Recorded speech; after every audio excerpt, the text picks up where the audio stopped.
నమస్తే అండి. నమస్తే. అండి ఈ రోజుల్లో భార్యాభర్తల సంబంధాలు, మానవత్వం, లేకపోతే చంపేసుకోవడాలు ఇవన్నీ మనం చూస్తూనే ఉంటాం. ఒక్కొక్కసారి అమ్మాయిలది తప్పు ఉంటుంది, ఒక్కొక్కసారి అబ్బాయిలది కూడా తప్పు ఉంటుంది.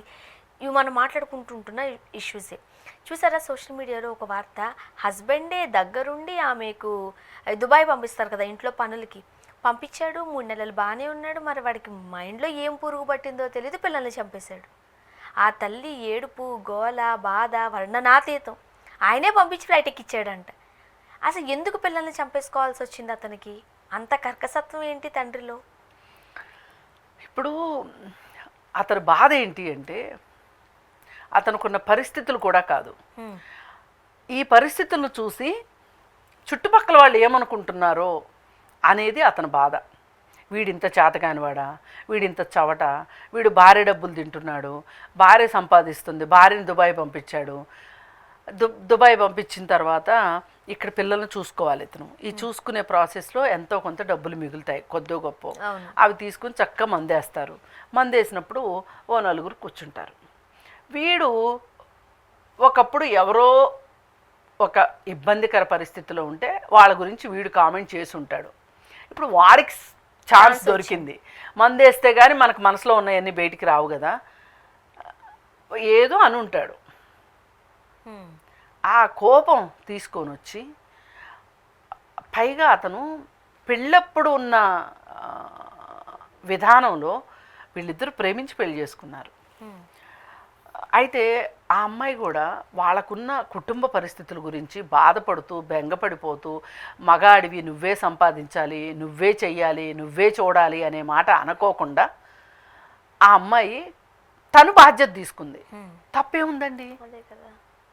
ఇప్పుడు ఎంతమంది భర్తలు భార్య పిల్లల్ని ఇండియాలో వదిలి పనులు చేయడానికి వెళ్ళట్లేదు? వాళ్ళు వచ్చేలోపు ఎక్కడో దాకా ఎందుకు సైన్యంలో భర్త వెళ్తే ఇక్కడ కాపురాలు నడిపిన ఆడవాళ్ళు ఎంతమంది లేరు?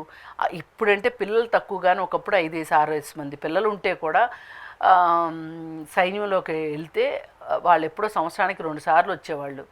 ఆ సంవత్సరానికి 2 సార్లు వచ్చినప్పుడు ప్రెగ్నెంట్ చేసి వెళ్ళేవాళ్ళు. వాళ్ళు వచ్చేసరికి ఇంకొకళ్ళు పుట్టేసి ఉండేవాళ్ళు. ఆ పిల్లలు ఎంత అష్టకష్టాలు పడి మహిళలు పెంచారండి.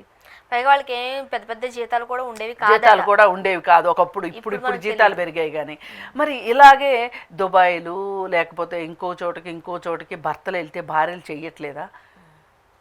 అసలు మనకి ఉద్యోగం పురుష లక్షణం అనే ఒక మాట ఉందో చూసారా? అది ఎంత త్వరగా వీలైతే అంత త్వరగా మన మెదడుల నుంచి చెరిపేయాలండి. ఉద్యోగం, పని మనిషి లక్షణం. ఉద్యోగమే అక్కర్లా, పని ఒక వర్క్ ఒక మనిషి లక్షణం. అలాంటప్పుడు ఇంకా ఆడవాళ్ళు చేశారా మగవాళ్ళు చేశారా అని ఆలోచించాల్సిన అవసరం లేదు. అయితే చుట్టూ ఉన్న సమాజానికి కూడా ఇది చాలా కావాల్సిన విషయంగా తీసుకుని అని ఉంటారు. పైగా వీళ్ళకి ఆర్థిక ఇబ్బందులు ఉన్నాయని వెళ్ళింది ఆవిడ. మరి పంపించింది ఇతనే కదా? పంపించింది భర్తేనమ్మా. ఆమె వెళ్ళినందుకు కాదు, అతను చనిపోయింది, చంపేసింది. నాకు ఇలాంటి పరిస్థితి వచ్చింది అంటే అతను విచక్షణ జ్ఞానం కోల్పోయాడు. అసలు ఇప్పుడు ఈ పిల్లలే లేరు అనుకో, మాకు ఇన్ని ఆర్థిక ఇబ్బందులు ఏముండేవి? అసలు అనొచ్చలేదో నాకు తెలియదు. కానీ నువ్వు బతకలేనప్పుడు, నేను చేతకాని వాడిని కాబట్టే మా ఆవిడ అక్కడెక్కడో ఉంటుందన్న ఫీలింగ్ ఉన్నప్పుడు నువ్వు చచ్చిపోయినా బాగుండేమో. పిల్లల్ని ఎట్లా చంపుతాడండి? అసలు చచ్చే హక్కు చంపే హక్కు మనకు లేదండి. అసలు అదే అంటే అది చచ్చిపోమని కూడా కాదు, అసలు పిల్లల్ని చంపడం ఏంటి? ఇది ఈమెమంటుందంటే మేమిద్దరం బాగానే మాట్లాడుకునే వాళ్ళం, మేమిద్దరం బాగానే మాట్లాడుకున్నామని చెప్తుంది. కానీ ఈ మాట్లాడటం వెనకమాల అతను పని నడిపించుకున్నాడు. పిల్లల్ని చూస్తున్న వంకతోటి రెకామీగా తిరగడానికి అలవాటు పడిపోయాడు. అతను పని చేయడానికి సిద్ధంగా లేడు. అసలు అతని మానసిక స్థితి మీద కూడా నాకు చాలా చాలా అనుమానంగా ఉంది. ఎందుకంటే అసలు నీకు ఎన్ని కష్టాలు వచ్చినా, ఇప్పుడు నువ్వు పిల్లల్ని చంపే హక్కు ఎవరిచ్చారు నీకు?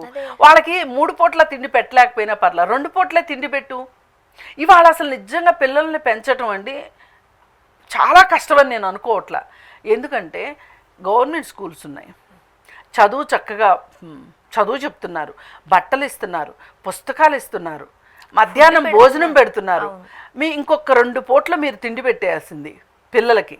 ఇంకేం ఖర్చులు ఉంటాయి? పోవని ఇది కూడా కాదండి. నీకు అసలు పిల్లల్ని పెంచడమే కష్టంగా ఉంది, నువ్వు హాస్టల్స్లో జాయిన్ చెయ్యి. ఇవాళ ఏ కులం వాళ్ళకైనా హాస్టల్స్ ఉన్నాయండి. నేను ఈ సందర్భంగా చెప్పదలుచుకుంది ఏంటి అంటే, అగ్రకులాల వాళ్ళు ఏదో ఇబ్బందులు పడిపోతున్నారు అనే బాధ కూడా అక్కర్లేదు. ఇవాళ ఏ కులానికి ఆ కులం, ప్రభుత్వం ఏమేమో ఎస్సీ ఎస్టీ బీసీ హాస్టల్స్ నడుపుతుంది. కానీ ఈ పై కులాల వాళ్ళు ఎవరైతే ఉన్నారో, రెడ్డి కమ్మ నాయుడు సామాజిక వర్గాల వాళ్ళు ఎవరైతే ఉన్నారో, ఈ పై కులాలు అనబడే వాళ్ళు కూడా హాస్టల్స్ నడుపుతున్నారు ఫ్రీగా. మీరు అలాంటిది ఏదైనా తెలుసుకోండి, తెలుసుకుని హాస్టల్లో చేర్పించండి. అసలు వీళ్ళిద్దరూ కలిసి అలా హాస్టల్లో చేర్పించి ఇద్దరూ కన్నా దుబాయ్ వెళ్ళున్నట్టయితే కనుక ఒక్క 4-5 ఏళ్ళు కష్టపడితే వచ్చిన తర్వాత పిల్లల్ని అంటే ఇదంతా మనము సరి అయిన ఆలోచన విధానం ఉంటే మనకి పరిష్కార మార్గాలు దొరుకుతాయి. ఇప్పుడు సమస్య ఉందండి, నేను కాదనట్లా, వీళ్ళకి ఆర్థిక సమస్యలు ఉన్నాయి, ఏవో బిజినెస్లు చేసి ఉంటారు, అవి నష్టపోయి ఉంటారు. పైగా వీళ్ళు ప్రేమించి పెళ్లి చేసుకున్నారు కాబట్టి ఇంట్లో వాళ్ళ సపోర్ట్ కూడా ఉండకపోయి ఉండొచ్చు. నేను అది కూడా కాదు అనట్లా.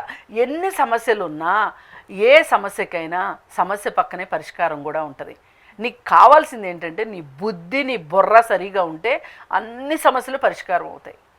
కానీ దీనికోసం పిల్లల్ని చంపటము అనేది మట్టుకు మాటలు రాని పసిపిల్లలే వాళ్ళు.